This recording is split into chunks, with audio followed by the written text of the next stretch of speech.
Hello, everybody, and welcome to another exciting episode of the VOD Squad, your show about streaming technology. I'm Matt, and this week I am joined by Michael S.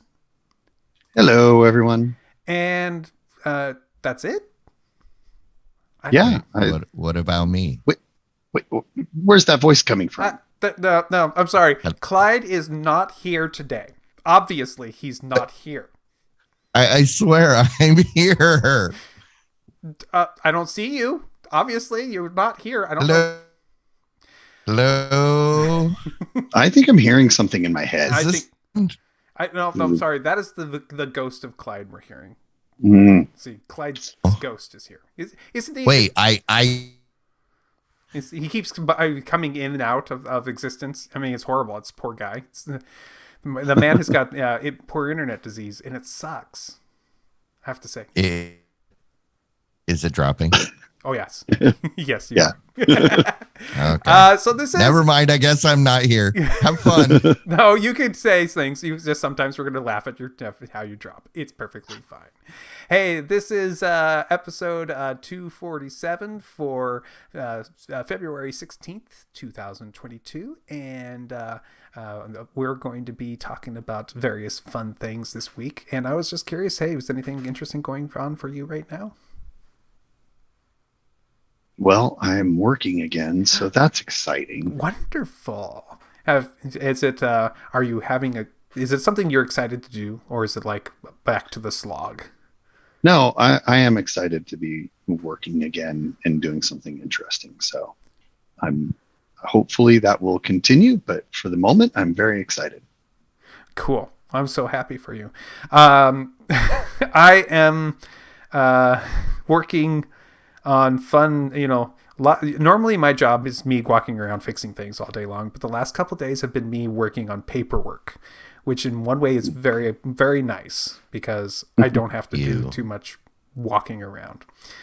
One of the problems, though, is that means I have to spend a lot of my time trying to make sure this very long document that I'm working on is going to be accurate for a big thing that's happening in the future. So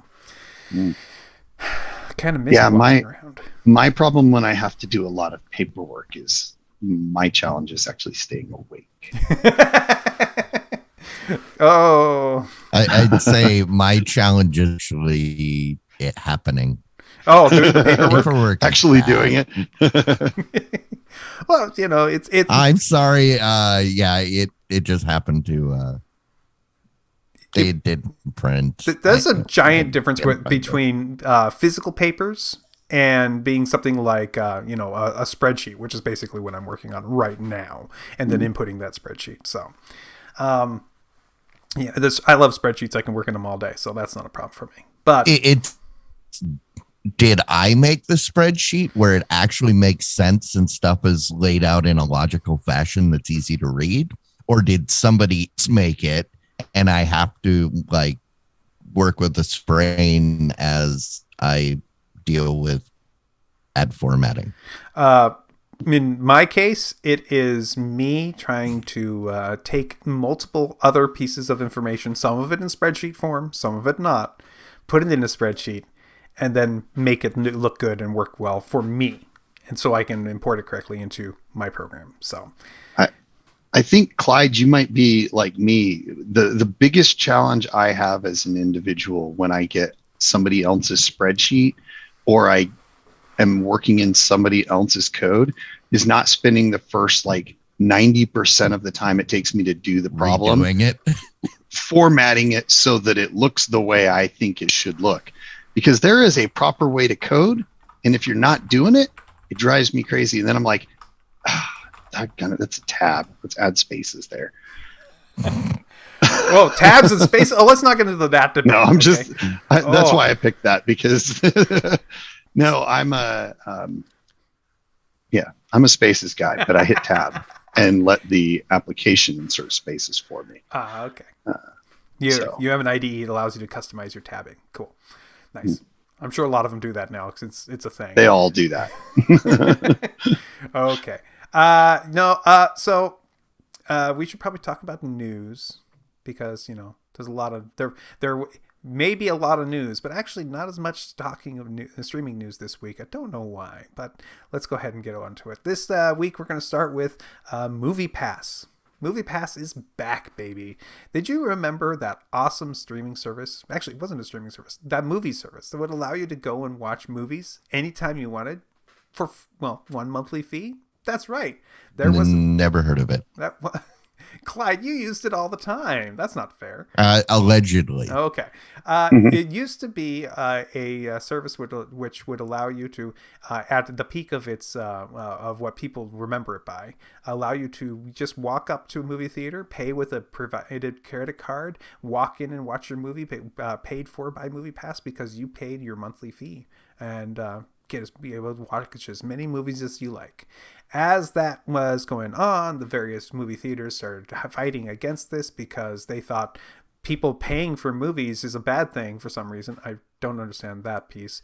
And people, buying concessions, which is where they make their money, is a bad thing, which I don't really understand their point of view there. Yeah. You remember how in 2018 there was this magical boom where movies were like, everybody was going to the movie and everybody was making money. Mm-hmm. Yet, according to the passes kill industry. Yeah, I don't really understand the argument, because it's a false argument. Especially if they get paid full price for the movie ticket and you're buying stuff, it should make no difference. 2018, 2019, they wanted nothing to do with Movie Pass. Forward 1 year, and yep. Now they're like, please, could we resurrect that zombie, please? We didn't mean to kill it.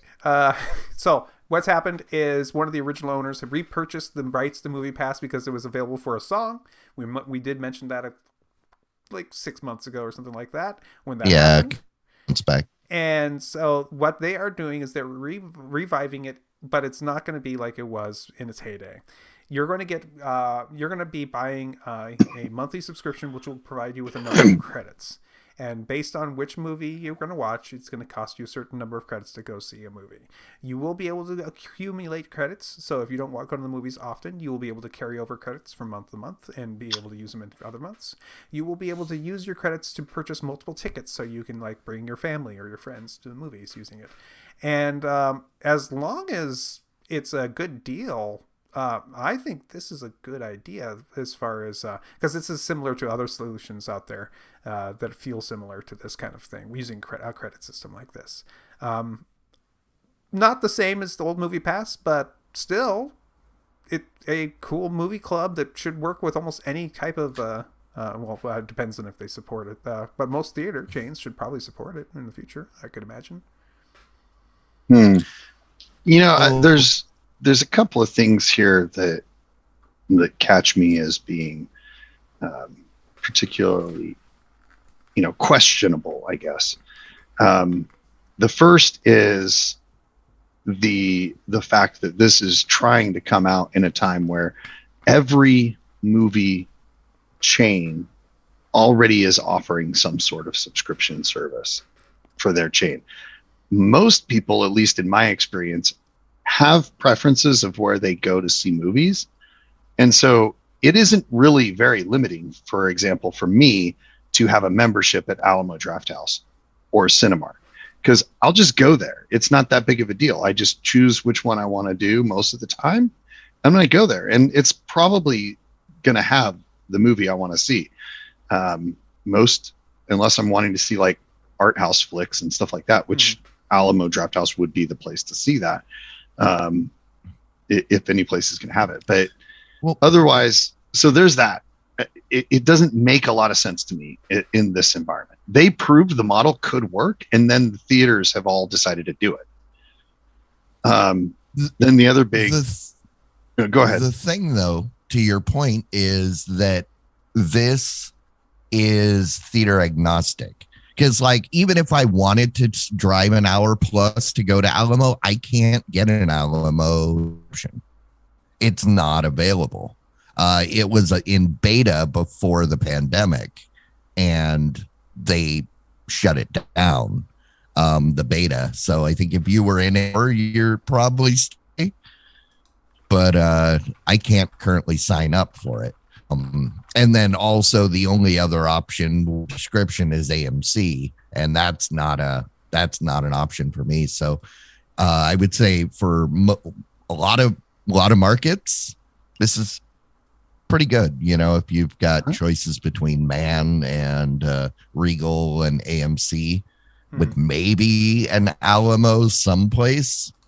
Well, like, so I mean, Regal, AMC, Cinemark, Alamo Drafthouse, all of those currently offer a subscription service. So Alamo still has their service. They did have it in a beta. They closed the beta and opened it to the general public.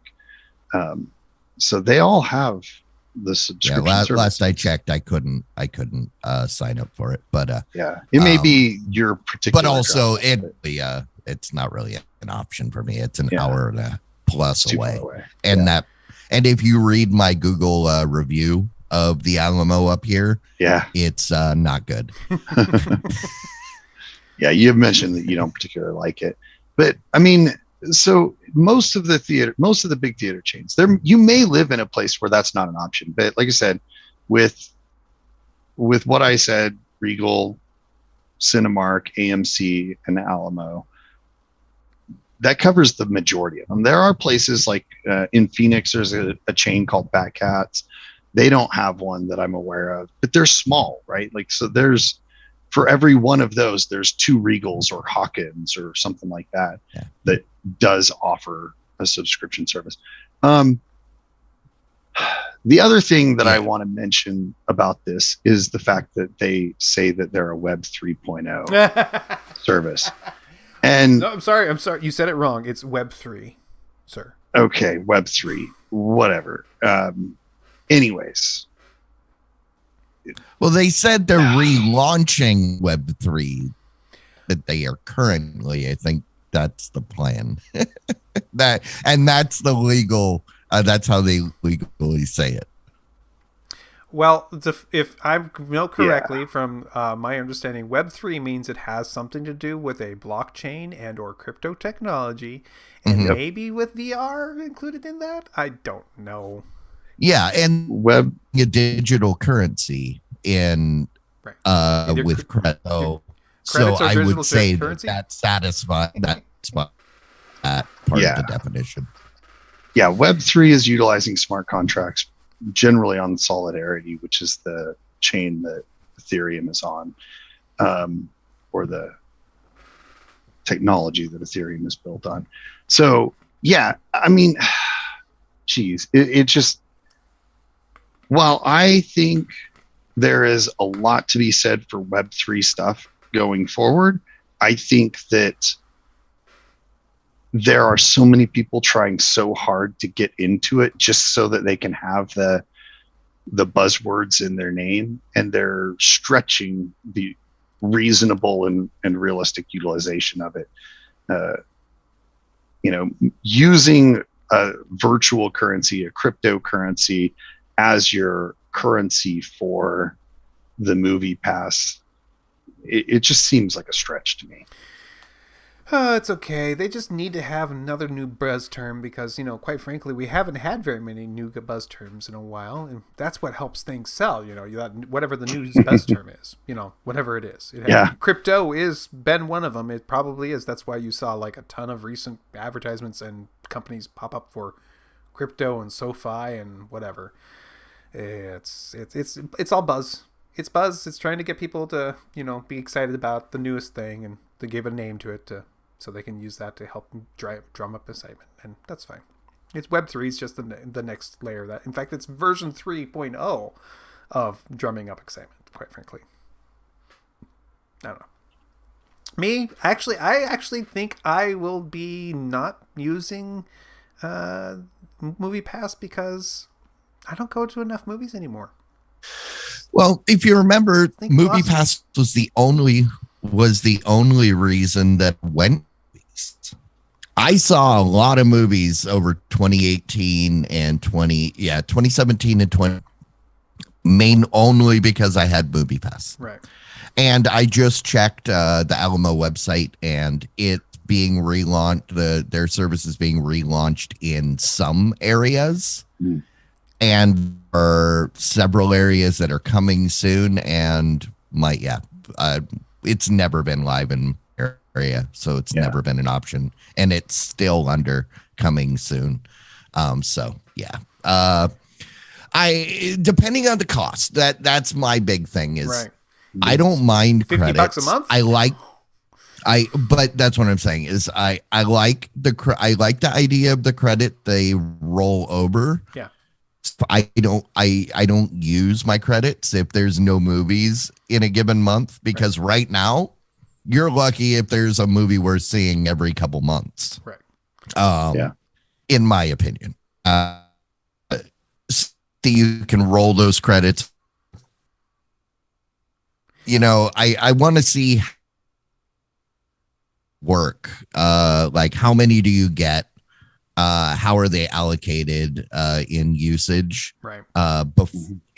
And I'd have to do that before I can determine if the fix is. I mean, technically 2 movies at the Alamo, 2+, because it's like the last movie I saw at the Alamo. Right. So yeah, I mean, that's $50, and if you can see 3 movies on a weekday, not a bad deal. And also, if that carrying over the credits over the month to month is key to this, quite frankly. So, right. Yeah, it seems like if they were doing something like using, basically you're buying cryptocurrency for your subscription, and the cryptocurrency can be utilized at any of the providers, then that kind of solution would kind of make sense, because then those credits just directly translate effectively to dollars. Well, Movie Pass is the newest currency. Look for it on the stock exchange next to Ethereum. Yeah. Can I trade you some Ethereum for a couple of Movie Pass? Hey, I'll give you 4 Doge for a couple Movie Pass. That would be a sweet deal. For who? I don't know who gets the good deal there. The person that's giving you a few Doge that's worth like 30 cents or something, 20 cents right now. I think it's actually like 16 cents a Doge. So you give them like 40 cents. All right. Yeah. Yeah. All right. Yeah. I mean, I don't know. It just depends on the way that they implement it. It's definitely not for everybody. And like I said, I'm tentatively excited, right? But I'm not like jumping out of my seat yet. I'll wait. Speaking of jumping out of your seat, there are a lot of people who've been up and out of their seats playing VR games in the last couple of years. We've had a lot of popular people registering their Oculus Quests over the Christmas break, and we've had a whole lot of people buying other different headsets. And what's interesting is that apparently an insurance firm, which provides insurance for your TV and other equipment, has noticed a huge increase in the number of claims that they've been receiving over the past several years. A 31% increase in claims from Avira, which will insure your setup in case you accidentally throw a controller at the screen without realizing it, means that they are seeing a lot more people getting jiggy with their VR setup. So the guy picture is part of that problem, because you notice the wrist straps. They're not on. Ones that aren't on his wrists. Exactly. Yeah. No, I think part of this is just people walking around and knocking stuff over because they don't realize their boundaries. It's because I mean, anybody that's done VR at home has run into that literally. You bump into that was your boundary was incorrectly set up or whatever, and you bump into something like a coffee table to the shin, or I punched my bookshelves once. That hurt. But otherwise, I haven't bumped into anything. I just think it's funny. And I think, if you buy a trampoline, your homeowner's insurance goes up. I feel like this is the next step. On your insurance claim, it's going to be, do you have a VR headset in the house? If so, your insurance increases by 10%. Nope. Don't have correction. Insurance only goes up if the insurance agency you have it. Is it what? Your insurance doesn't automatically go up when you get a trampoline. It's only if you tell the insurance agency you have a trampoline. True, but if somebody gets hurt on a trampoline in your yard and it's not claimed on the insurance, then you deal with it then. Until then, you pay the lower price and just cross your fingers. Yes. It's just funny that that is actually a question on a homeowner's insurance application is, do you have or intend to have a trampoline? And next thing you know, you're going to be seeing VR headsets on there because people like to smash their TV with it, apparently. It's the Wii remote all over funny. Again. It's great. Sorry, a little bit of Schadenfreude, I guess, but I think it's hilarious. People are smashing their TVs with their VR headsets. It is such a zero world problem. It's a virtual world problem. That's what it is. That's it. All right, we have more virtual world stuff going on here. Did you know that New York City is having a bike race? And you might think to yourself, yeah, so they do that every once in a while. Well, would you like to know that this is their second bike race, apparently, where everybody in that bike race is being in the race with a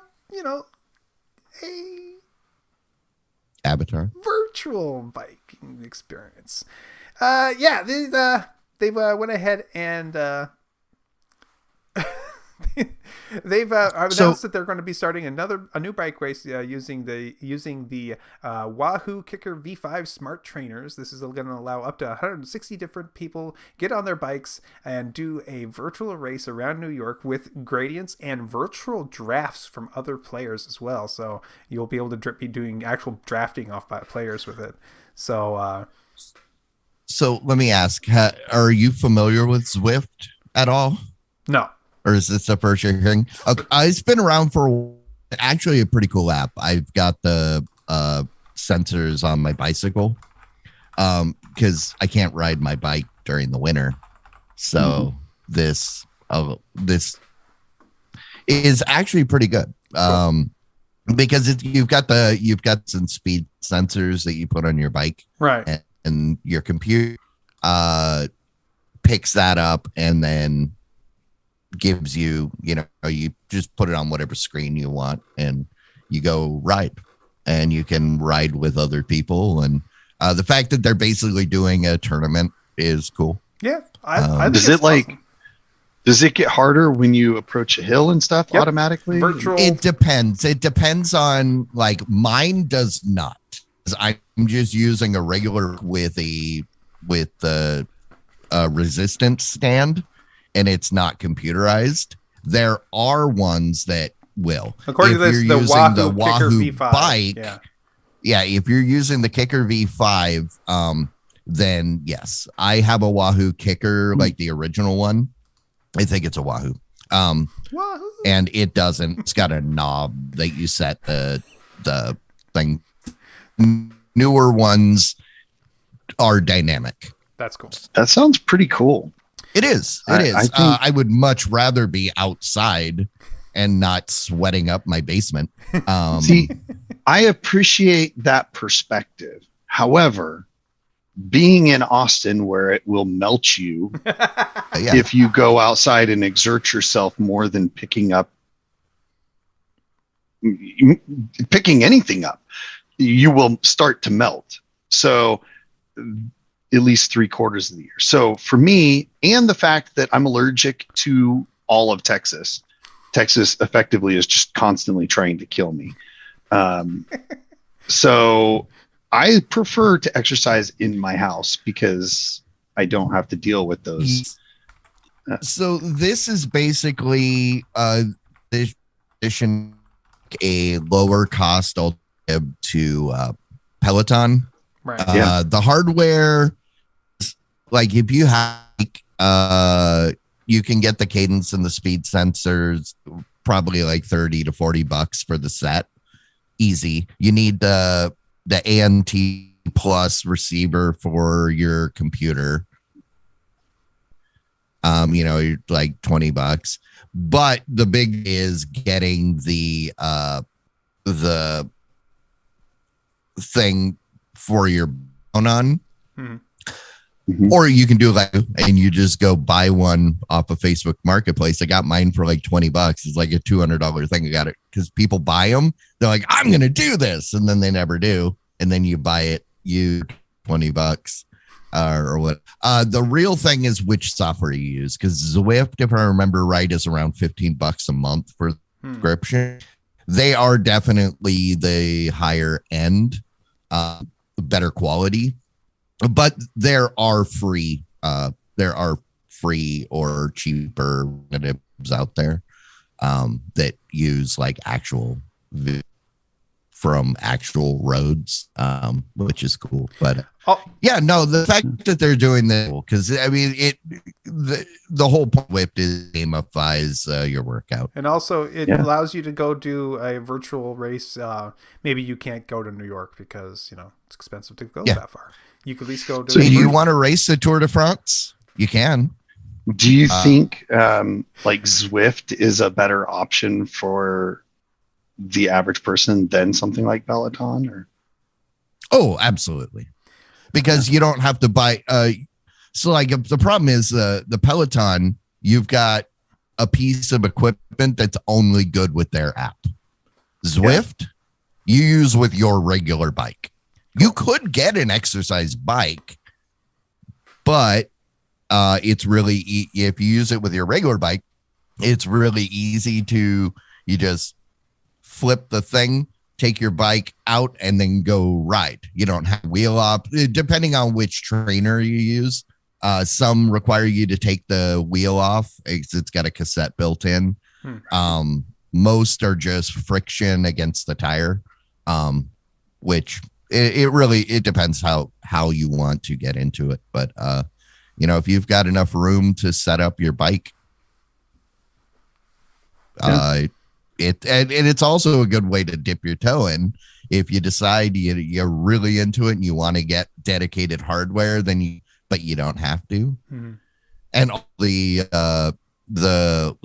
cadence and speed sense that you put on your bike to use it, you can also, while you're out on the road, with most apps on your phone. Cool. So very cool. Yeah. Oh, looks like the virtual world continues in our news today. Motorola and Verizon are teaming up to make a new way for your VR experience to be just a little bit better. This is actually kind of cool. What they've done is they've taken an off-the-shelf Lenovo VR headsets. These AR headsets are called the Think Reality A3. They've been around for a year or two. I can't remember. But they're designed to be extremely lightweight. Except for they are attached to your computer. At least that's what they were intended to do. But Motorola has decided to make a version of basically a cell phone with 5G access, because we've got to have 5G for everything now. And let's not get into the debate of what is 5G, but please. But instead of it being on a headset, which is basically all of it being on your head, thus making it heavy, difficult to wear, and or makes it so you get more tired more faster. This is instead a neck band. It means it has all the weight on your shoulders. It's easier for you to handle all that. All that equipment ends up being onto this device. It's like a pendant on your chest, basically making it easier for you to have a very easy, lightweight display experience while having all the heavier compute equipment somewhere else on your body to make it easier for you. This is not the first company to do something like this. A lot of them would do something like a fanny pack or something else, or a backpack or something. But this is literally trying to put the phone style of VR equipment right here on the pendant on the front of your device. So, what do you guys think? Is this the future of VR? We're all going to be walking around with neckties? I mean, all I know is the guy in this picture looks like he's part of some future space cult. It doesn't. Yeah. I don't know. He looks like the guy from Bill and Ted's from the future, where they're sitting there waiting for Bill and Ted to show up, and they got their glasses on. That's totally them. I mean, the question that they ask, I think, is exactly the right question, right? Would you rather wear a goofy headset or a goofy necklace? Yeah, I mean, I think probably from a health perspective, the weight on the shoulders around the neck is probably going to be less inclined to give you headaches and cause you neck tension problems and stuff like that. So I think that's probably a good idea. I mean, I still just don't see why they wouldn't have a single small cord to something that you wear on your waist. My guess is this does, but just it goes to here instead of your waist. Yeah, but point being that your waist is visually less obtrusive. And also, it's even less difficult for your body to account for the extra weight. VR, not AR. It could do it, so but we're talking VR. I was going to say, because if it's VR primarily, then it doesn't matter what you look like, right? Because you're not going to be seeing yourself. And I would say a shorter cord is much more favorable, because there's less to get tangled. And, if you've had to deal or like spend any amount of time with in-ear monitors to a belt mounted transceiver or receiver. Yeah. You know how quickly that long cable going down your back, how routing is so important, and it becomes very annoying. A short thing from behind your ear to your shoulder should be easy. I would say is a much better option. If this is AR and you're planning on walking around all and using this, then no, I think this is terrible. Because then you are actually being subjected to opinions and reactions of other people. You know how much we laugh and make fun of the people that walk around with those stupid AirPods all day, or how much everybody reacted to the glass holes with the Google Glass back in the day. Yeah, thing. So it really depends what the main focus of this is.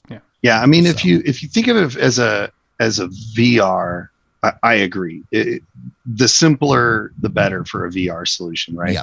Around the neck, if you have to route it to your waist, probably you want that to be like under your shirt or something like that, so that it's not going to be in the way. But that's a real pain if you want to trade to a different person.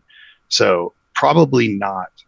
If you're focused on VR, but if you're route my sweaty cable down your yeah, exactly. But if you're talking AR, on the other hand, then the less obtrusiveness of something on your waist, the ability to run a cord under the shirt, that kind of stuff becomes far more valuable. And then the question is pretty plain. You would rather have something not seen than have a really goofy headset on, right? To walk around and utilize and interact with. And I think the thing that this gets you closer to is that AR thing, right? Like the idea of having 5G in the neck band is not terribly useful for VR unless you live in a very unusual place where you can't get Wi-Fi or home internet, but you do have cellular. Okay, so that's weird. But if you're actually taking it around with you, obviously at that point, having cellular 5G internet to your device is of use. So that's why I kind of, you're right. It says VR. I think of it as like, well, this only makes sense to me in an AR context. Exactly. But, yeah. It's going to be, and also this is just a stepgap for when they actually get it thin and small enough that it just doesn't affect anywhere. It can just be hidden anywhere in the glasses eventually. We're eventually going to get there. Chip it right into your brain. It'll be right into your brain and you'll be able to say that's the reality of Elon's brain research that he's doing right now. I mean, I think that's obviously the new solution for AR, right? But I mean, the thing for me on this is, regardless of what you do from a computer functionality perspective, you will not be able to get them as small as like these glasses, right? There will have to be more to the frame or whatever. But the real challenge is going to be your battery, because glasses, the goggles, VR headset takes a fair amount of power. And so you're going to need a decent sized battery. This one has a 5,000 milliamp battery, which is bigger than most phones. Well, if they get the Matrix tech you have a 260 here. That's true, right? Sitting in this chair. You just have to that's what charge it from your movements. The brain chip that's powered by your body battery, and then you just jack the hardware in when you're ready to use it. Right. Sounds simple. Sounds like simple. Someone just needs to get past the human rights violations side of it. That doesn't seem that hard. Come on. It's not like they don't already do that anyways. I mean, I see the more likely solution being blood powered devices. You have to bleed onto your phone a little bit to keep it running. I think this sounds horrible. No, this sounds horrible. Oh, that's the vamp system. That's right. Vamp system. It's the new way to power your phone. You don't have to worry about recharging. You just have to have a blade nearby. Vampsys. Just be willing to bleed yourself.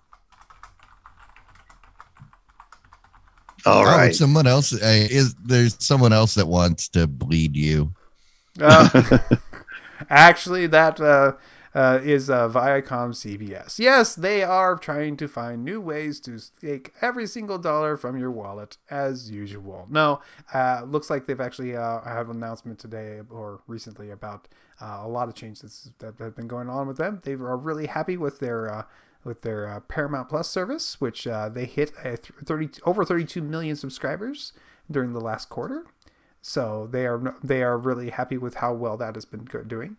And they also mentioned that they're going to make some changes. For example, they're going to make it so you can they're going to get rid of their dedicated app for getting Showtime, and instead make it so you can subscribe for Showtime directly within the Paramount Plus app.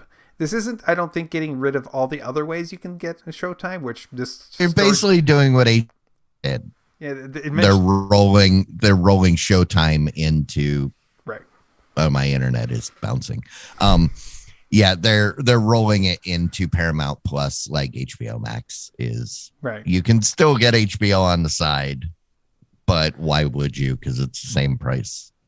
Yeah, they mentioned that you can still get it though through Apple TV Plus, Hulu, Prime Video, Sling TV, and virtually every other platform. So it's not going away, but it will be available inside the system. It looks like it's going to be $10.99 a month. It's just like it usually is for when you would play for it normally. Also, they mentioned that they're going to be taking over all of the Paramount movies in the future. So all movies that were under Paramount are going to now be exclusive to the Paramount Plus streaming platform. So starting in the year 2024, any movie that is made by that studio will only be viewable when you have Paramount Plus, kind of like a Disney Plus kind of thing. So all the movies go to that service. Last but not least is that they are changing their name. Viacom CBS is dropping that name and totally changing themselves to the name of Paramount Global. And so they're now Paramount. That's it. It's just Paramount. Say goodbye to the Tiffany network. It's gone. I'm pretty sure that justification is that, or they decided that Vision was Paramount. They must change their name. Well, CBS Viacom was a bad. It tells you what it is. I think it was a perfectly fine name. I mean, it was fine, but Paramount is a better when you name. saw it, you go, "Oh, this is Viacom." Just Paramount. I don't know, what does that mean. I don't know. It's a mountain with stars that was some movies that I kind of was okay with, and a abandoned TV station that went through different names. All I gotta say is I think the name Paramount is objectively better than Viacom CBS. It's personally. Yeah. Viacom was a horrible name. CBS is the only thing CBS had is it had the 3-letter names, just like all the old stations, but they're all kind of disappearing anyways. So, yeah. But I will default back to a comment from a year or two ago in regards to Paramount Plus. Call it UPN, you cowards. Yes. So we have a quick story here. Looks like the people who are streaming were watching the show. It looks like 70% of those households were watching the Super Bowl over a streaming service, and that means that they weren't using a bundled TV service to watch it. I've got my hand up. Okay. You can't see it. Sorry. I'm sorry. Yeah. When was the Super Bowl? Last weekend. That's really so 70%. That's what, like 140 people. 140 people? Just 140? Yeah, I mean, nobody that I know of watched it. I don't know anybody. No, I wasn't kidding. I had no clue that the Super Bowl was Sunday. Yeah, it happened last But it was next week. Oh, okay. No. Actually, last week was a week later than they usually show it because, they had an extra game sometime in this season. So, all I know is that a lot of people watched it. It was up over since the year before's Super Bowl. So a lot of people are. More people the year before, the one where they weren't allowed to have a crowd. That's true. So everybody was like, "Screw you." That's true. Yeah. I forgot about that. All I gotta say is that I watched the Super Bowl. I watched it after the fact, after being recorded, and skipped all the football, and watched all the commercials because I knew people were going to want to talk about that. So that's it. I haven't heard anybody. Normally after the Super Bowl, the reason I know what happened is people are talking about funny commercials. I haven't seen any mention of any commercials this year. I only have one for you, but I will tell you about it after the show. Okay. Just one. There's only one. Okay. All right. Okay. Other than that, we have one more story here today. It looks like Comcast is actually going to pull all their stuff off of Hulu. Oh yeah, they said they were gonna a while back. Right, they've been mentioning it, they were talking about it, and they thought they might do it. The question was when, and it looks like it's actually going to happen. They're going to spend $3 billion in order to pull it from and pull it out. And it looks like it's going to be. They plans to spend $3 billion on Peacock for all of their content on that. But they are looking to pull their information off of the shared platform of Hulu, which would leave a little bit of Fox and all of the ABC, of course. And I think that's it, right? Well, who was left on Hulu after that? CBS, Disney, ABC, Fox. Yeah. Yeah. So, but Disney owns ABC. And Fox. That part of is still a partner. Fox, part kind of Fox. So it's ABC and Fox.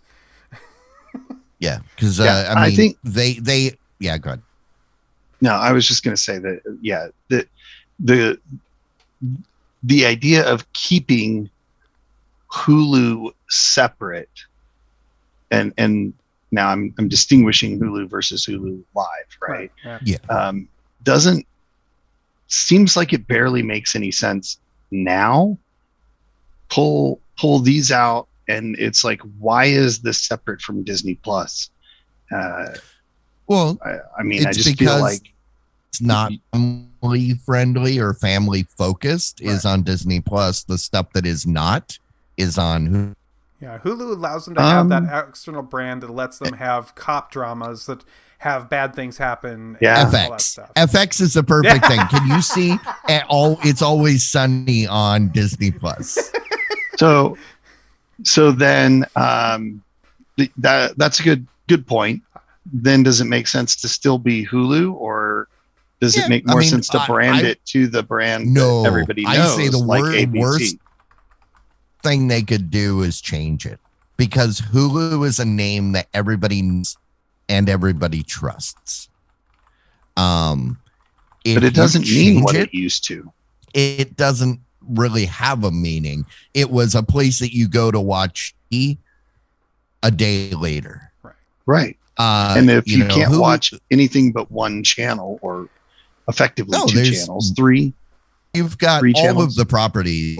You've got Fox, ABC, all of their subsidiary cable channels as well, FX and whatnot. FX. Because like, obviously, I think Comedy Central is owned by EC, or is it by a company? It's one of those that will probably go. But yeah, I mean, there's lots of channels that fall under the umbrella. But yeah, I would say the worst thing they could do is change the name. I mean, look at CBS All Access, then it's like Paramount, then it just and it's been not good. The fact that they've been having that name identity issue. Differentiate it, because the nice thing is the nice thing for Disney is they can put stuff there without fear of hurting the main Disney brand. Because if they've got stuff on FX and they call it the ABC app, then that could potentially hurt ABC, because ABC has its own, identity. And yeah, the Hulu works. And yeah, there's actually more than I realized. Yeah, so there's ABC Freeform, Disney Channel, Disney Junior, Disney XD, FX, FXX, FXM, National Geographic, and Nat Geo Wild. Yep, are the different brands. So yeah, I didn't realize just how many there were, and that's not even counting the Fox-related affiliates. Very cool. Or subsidiaries, if there's more there. Fox. Yeah, Hulu is probably the best, if one of the best deals in streaming television still. It's my go-to. Yeah. So, yeah, if you have any, if only you have Hulu, 24 hours later you're watching a show.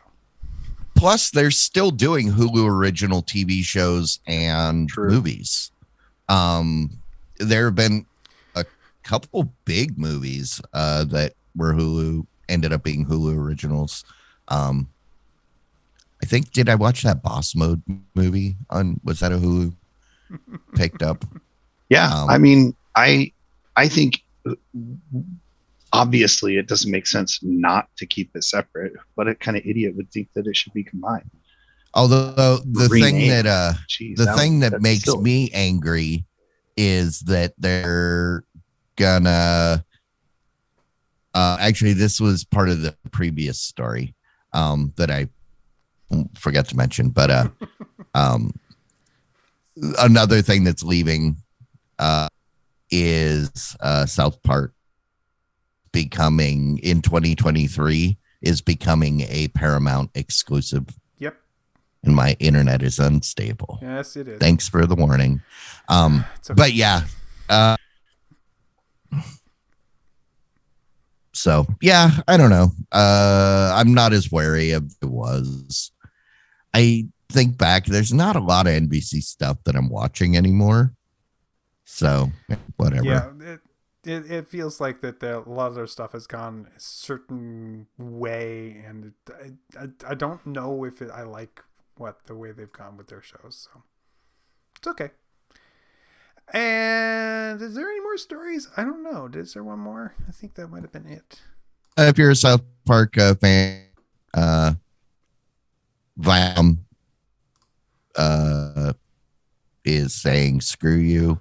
You have to sign up Paramount Plus. Okay. Nope, that was our final story. In 2023. That was our final story, which means this is the point of the show where we go out and say thank you to our patrons. Did you know, patrons, that tonight we almost didn't have a show because internet issues and trying to get the stream to turn on and various issues that we were having technical difficulties. The good news is, in that case where we were not able to get you a show, you would not have had to pay for it. That's a wonderful thing. But we do know that it's important to you to have a show every week, if possible.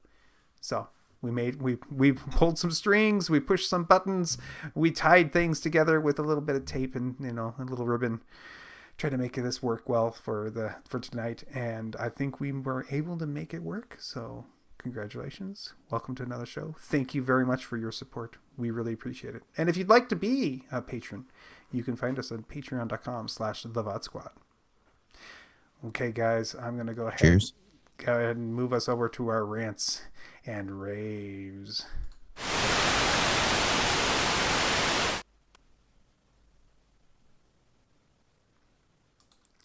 All right, since I'm the host tonight, I'm going to tell everybody else to go first. Who wants to go first? I'll go ahead and go. I have actually watched something this week. Wait a second. Who are you? What have you done with Michael? That's right. I watched the new Reacher series. Don't spill. Don't tell me too much. But tell me were you there when I told Jimmy to watch it? Mm-hmm. It's the one-armed guy that does it. So now you don't have to watch it. Does he reach what he's reaching for? I just want to know. Yep. Well, see, the name is weird because the dude's really tall. I don't think he really has to reach. He doesn't have to reach at all. No, other people ask him to reach things. That's why he's the reacher. Oh, hey, can you get that thing I can't reach? Exactly. Can you reach? He just walks around with people asking him to get stuff off the top shelf of the Walmart much more sense. aisles. So let me ask. So you were there when I told Jimmy to watch it, right? Yeah. Oh, okay. No, I was too. Was my description to Jimmy accurate?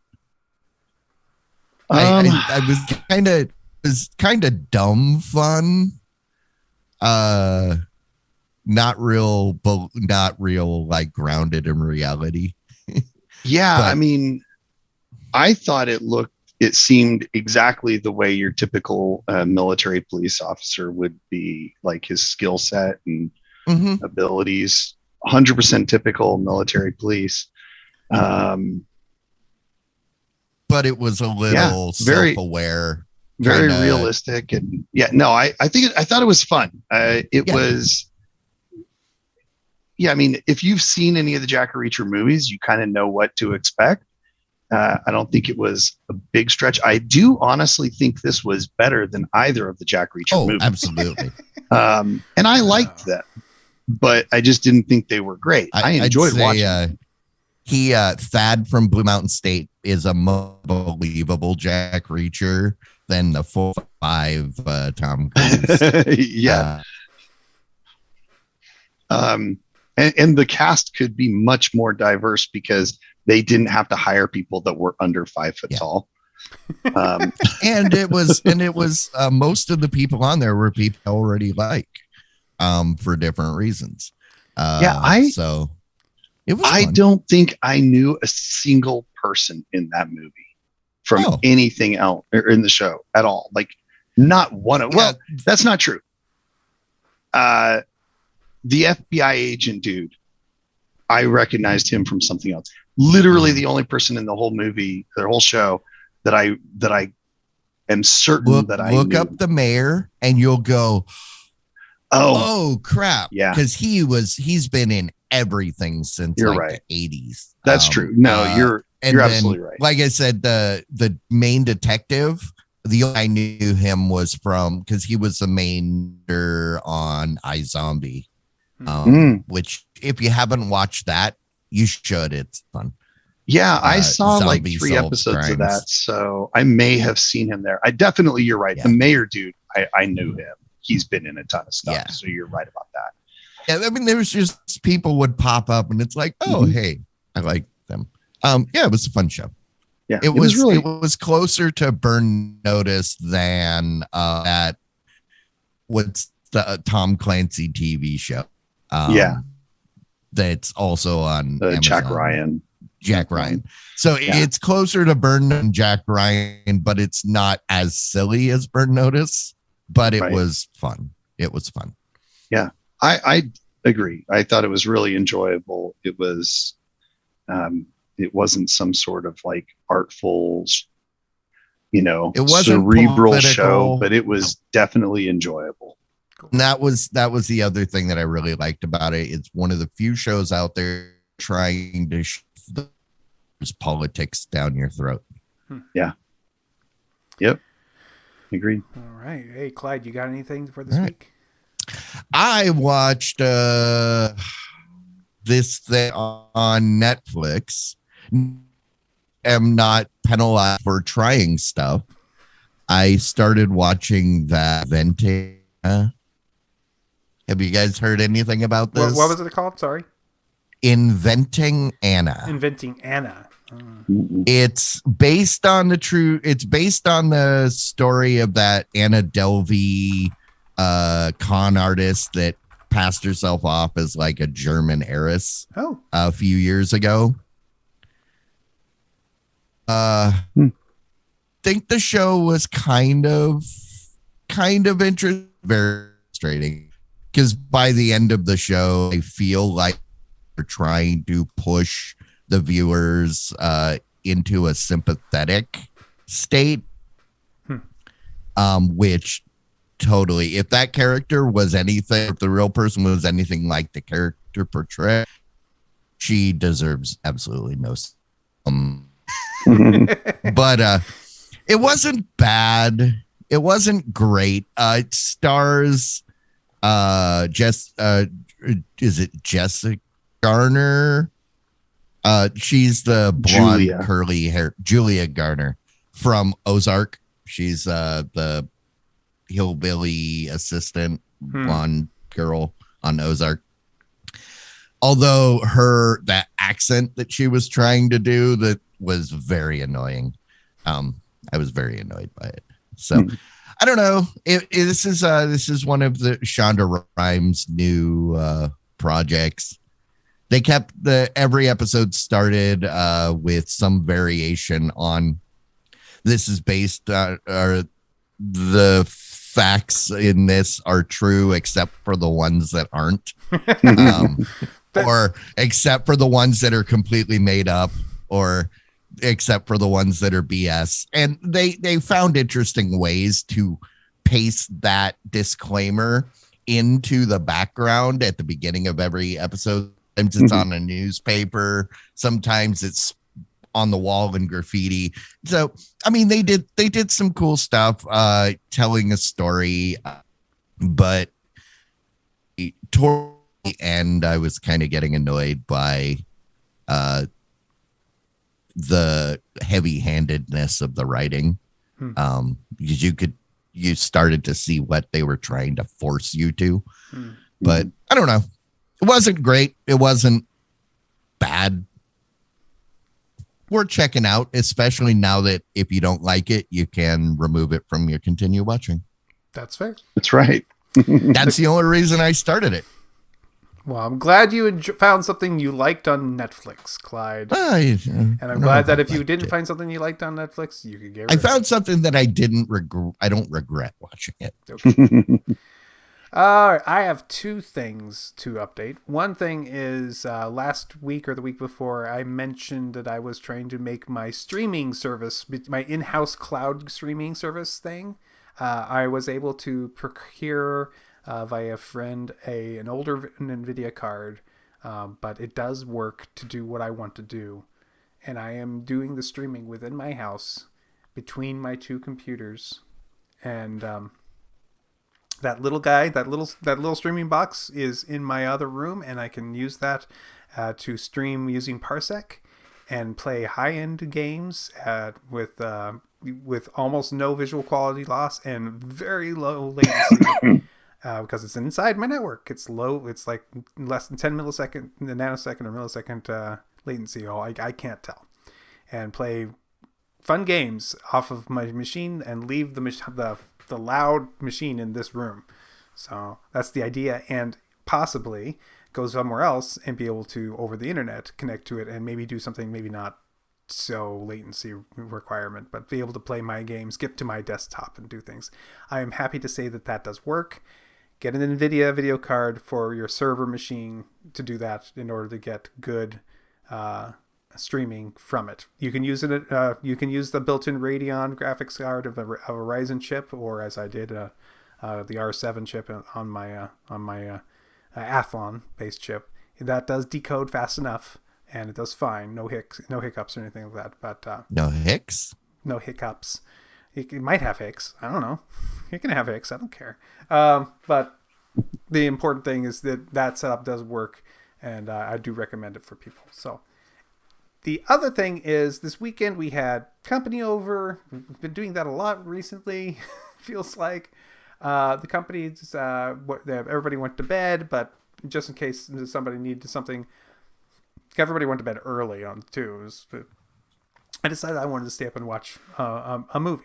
And I have not, and I turned on HBO Max, and I have never seen Justice League. So I turned on the Snyder Cut because I'd not seen either version of Justice League. And apparently the Snyder Cut's the better one, according to many people. I liked it fine. It was fine. It was long. It was 4 hours long, but it felt like it filled that time nicely. It didn't feel like it was drawn out. And so, it was good. It was a good 4 hours watching it. Initially, I was annoyed at the fact that it was a 4x3 setup. But after 30 minutes max. Wait. The whole thing is 4x3? The whole thing is 4x3. That's right. The Snyder Cut is all 4x3. I think there's even a version that says Justice is Gray, which is the whole show is in black and white. I didn't do that one. I don't claim to understand that. I just wanted to watch the movie, so it's fine. I'm deaf watching it now. So I went ahead and watched it from beginning to end, and that disappeared. I lost that annoyance disappeared within less than 30 minutes. So that my brain apparently cut that out. And the movie was fine. There was nothing wrong with it. It was, I liked it just fine. I don't have a problem. I'm curious if I went back and watched the theatrical release, if I would watch that, if I would like it or hate it after watching this version.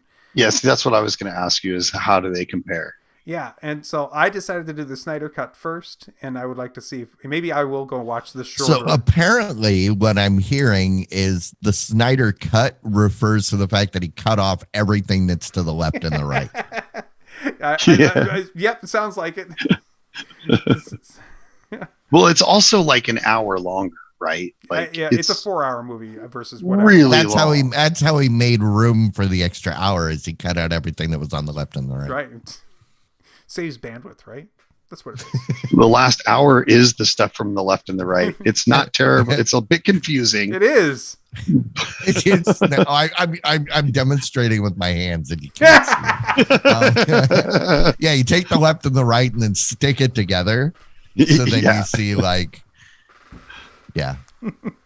But I liked it just fine. I might watch the other one just to see a comparison, because this might be interesting. But I just wanted to. First of all, I really like the Superman series. Batman versus Superman was not so good, but I liked both. I liked the Superman Man of Steel movie, and I actually haven't seen Aquaman. I should probably watch that now. And I don't know. Aquaman was okay. And I don't know. I enjoyed Aquaman. Yeah, I hear it's goofy fun, and that's great. That's why I enjoyed it. It's the best of the new generation of it's DC the movies, Thor of DC. Opinion. Great. It's the Thor of DC. Mm-hmm. That's fine. Which is why I'm usually excited when a new Thor movie comes out, because it's goofy, and I could care less about the rest of them. I will probably go see the new Aquaman when it comes out. Is there another one coming? Although I heard they're trying to move away from the goofiness and get more serious, and just like, as long as they have some goof in it, that's fine. Yeah. Did we know if Aquaman happens after Justice League or before? I don't know. I'd figure that out when I watch it. Was he in Justice League? Yes, he was. Then Aquaman would be, I think, because he didn't seem to have any tie-in to anything at that point. And also, I'm curious if there's ever going to be anything else done in this universe, or was this a quote-unquote failure in the theater, but a success in the Snyder Cut? Apparently it was a big success. Are they going to come out and bring with more? I have no idea. I think they could. I think they really could at this point, but I don't know. All of the co-op going forward are going to by 3. I don't think that success. I think they will continue to release. Well, they have the Batman kind of now, which is not part of this. So. That's so, but they do have a new Wonder Woman coming out. Oh, they do. Yeah. Okay. They've got the new Aquaman coming out. Oh, they do. Okay, cool. So I would assume there will probably be another Justice League. Okay. You get Justice League versus Harley Quinn stuff. Right. Would be cool. That would be cool. Birds of Prey was good. I saw that. I have not seen any of the Harley Quinn, Birds of Prey, any of that yet. So. Yeah, the Birds of Prey was good. I didn't watch the Suicide Squad movie that was recent. Birds of Prey was just fun. Problem with the DC movies, they're not fun. It's like they do good, and I keep saying this. DC does good with TV. Right. Yeah. They need to stick to TV. And conversely, Marvel does good with movies. They need to stick to movies. I know there are people who feel the way you feel about it, and that's fine. There are also people who feel like they're doing fine either way. So. Yeah. It's like, okay, just stick to the things that you're good at. And, Marvel, you can own the theaters, and DC can own the televisions, and because there's so much great DC stuff out there that is not tied to the movie universe. Like I need to go back and watch the new season of what was the Batman's butler is Pennyworth. Yeah, I need to watch the Pennyworth. First season of Pennyworth was awesome. And I recommend it to everybody. It's on Stars. Yep. It was really cool, and it was fun, and it was serious, and it was just had a cool kind of takes place in this back when he first met Bruce and Martha. Yeah. What was it? Yeah. Martha's the mom. Before. I forget what his father's. Yeah. I would say Bruce and Martha, they weren't married yet. Oh. So, it was fun. It had kind of almost a feel of the Batman TV show, in like character design and stuff. It was just, they need to do more like that. Okay. All right. I think that is the end of everything here. I think we can officially call this the end of the show. Yeah. Hey, just a reminder to everybody out there, the movie party for February is this weekend. We will be watching The Human Tornado, which is technically Dolomite 2, and PD Wheatstraw. Join us immediately after the Big Boys J Show, which starts at 7 p.m. Central on Twitch. Cool. And then other than that, we're here live every Wednesday around 9 p.m. Maybe not exact. We try, like sir. This. We try. But if you would prefer to get the audio version, it is available where podcasts are available. The White House has not called for us to be censored yet. They are apparently trying to censor me via audio internet issues. Oh, that makes more sense. That's why you're cutting out. If you would prefer a more timely version of the audio, become a patron. Just $1 a month will get you a custom RSS feed with immediate return on investment. And that's it. With that, I think we should say goodnight. Good night, everyone. Bye. Diamond Club hopes you have enjoyed this program.